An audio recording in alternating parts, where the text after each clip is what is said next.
هذا المساند رسمي لك في الصيف. جلاس ساندويتش يكفي العيله الكل، 5 مكونات وبطريقه تحضير ما فماش مسهل منها.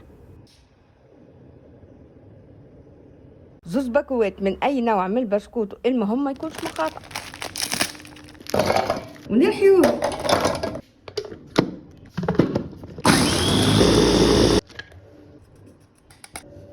وفي صحفه نخلطوا البسكوت الملحي مع 100 جرام مارجرين ذايبه.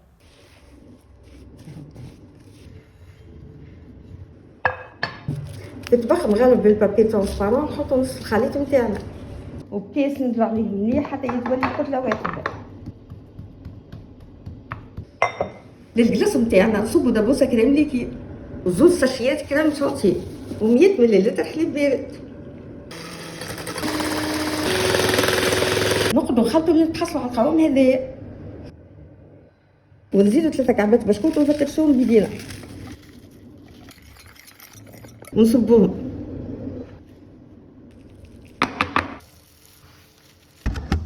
ونحطوه في الكونجيلاتور يرتاح مدة ساعتين. تعود عدد ساعتين وباش نهزوها ونغطيوها بالباقي نتاع البسكوت نتاعنا.